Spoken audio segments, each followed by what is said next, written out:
Hello, so today we are going to do this problem, which is part of Leetcode Daily Challenge, simplify path. So with this problem, what we have is we get an absolute path, right? And when we want to, this path starts with a slash like this, and it represents a file or a directory in a Unix style system. And what we want to do is we want to convert it to a simplified canonical canonical path. And we'll explain here what that means. So basically, that of course would refer to the current directory. So roughly, if there is a folder before it, we will stay in that folder, right? And then a double period means going up a level, right, to the top, to the previous directory, right? And if you have multiple slashes like this, we should just treat them as a single one, okay? And any other format, right, with maybe multiple dots, like 3 or 4, we should just treat that as the name of the directory itself, right? So only dot and 2 dots have a meaning, a different meaning, okay? Okay, so the other properties of the canonical path is it has to start with slash, it should not end with 1, and any 2 directories should be separated by a single slash, okay? And it should not have a dot or 2 dots. So we should apply what those 2 means and then return the canonical path. So here, it needs to start with a slash. We need to put the directory, but we should delete the last one, okay? Because of this. That says to remove the trailing slash, okay? And then if we take a look at the second example, we have, so this here says going up, and so that's just to the root directory, which can be represented with just a slash, and we remove the trailing slash here. For this one, the main thing is that the 2 slashes get replaced by 1, and so we end up with this, and then we remove the trailing slash. And that's pretty much it. Now, if we take a look here at the at the constraint, it's only 3000, the path length. And so we should be able to do either an oven or an oven squared solution. Okay, so now let's take a look at how we can solve it.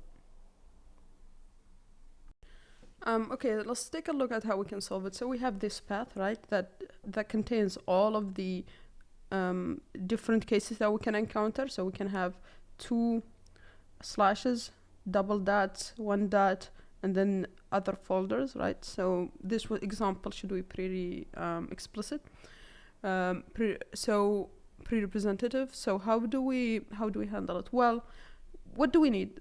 If you take a look here, right?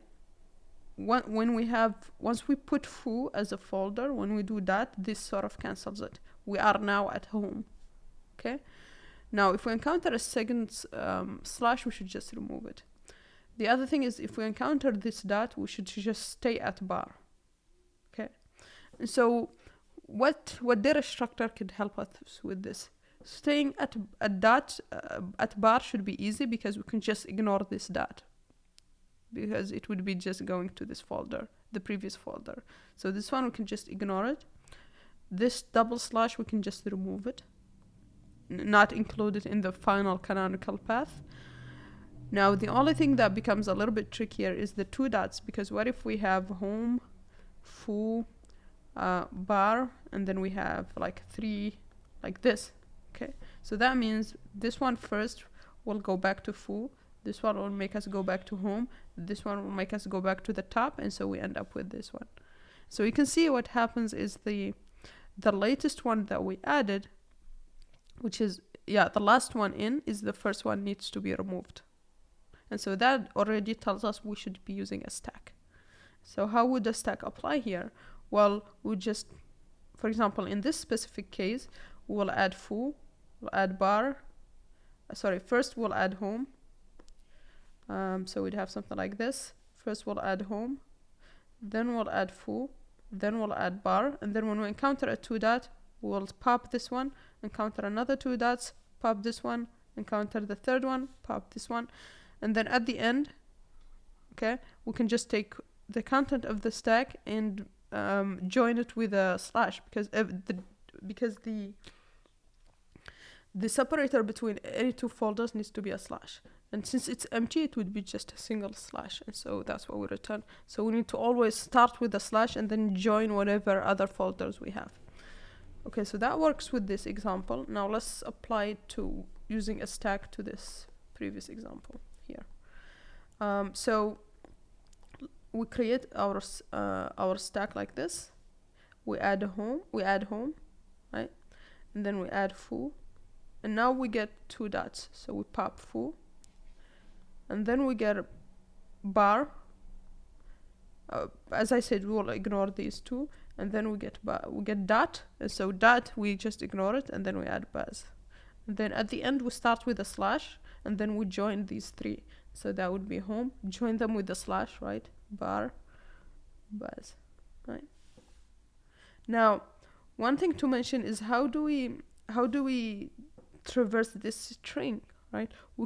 Traversing it letter by letter is not ideal, and so what we can do to traverse it is just first take this string and split it by slash, right? And then remove all empty strings, because empty strings would be from, for example, if we split this one by slash, we would have just two empty strings, right?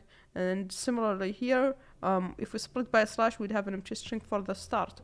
And so we could just split and then remove all empty strings and process the other remaining elements in this array by skipping dot and then pushing the other ones in the stack, and then applying with 2 dots, applying a pop, and then at the end we return this. Now, one thing to note here is that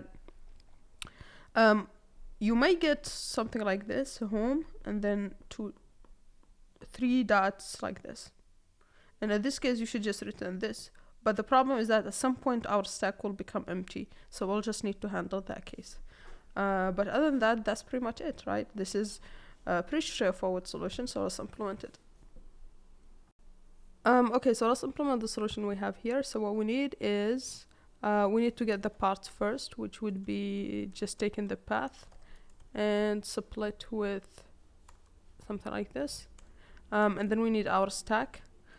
And then parts here, we need to make sure we can either do something like this, x, for x in if x, right? We want to remove the empty strings. And now we can just go through the parts like this.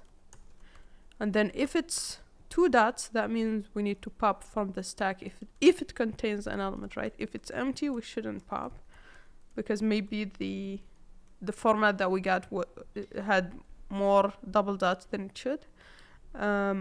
Otherwise, then we need to make sure that it's not a dot, because we want to skip a dot. Okay, but other than that, we should be able to add it. So we should be able to add it to our stack.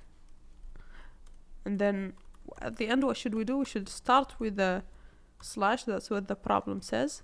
And then for the other ones, we want each 2 folders to be separated by a slash. So we just join them on the result stack. Okay, and that should work. Let's try it. So this is equal, sorry. And we can submit. And this passes our test cases. Now, in terms of time complexity, we are doing an event time here with the split. We are doing event time here, right? At most oven, if you have like single letter folders, and then we just push and pop from a stack, which makes the entire thing oven. So overall, this is oven time. The join as well is oven. So overall, this is oven time and space because of this stack and this parts array. Yeah, so that's pretty much it for this problem. Please like and subscribe, and see you on the next one. Bye.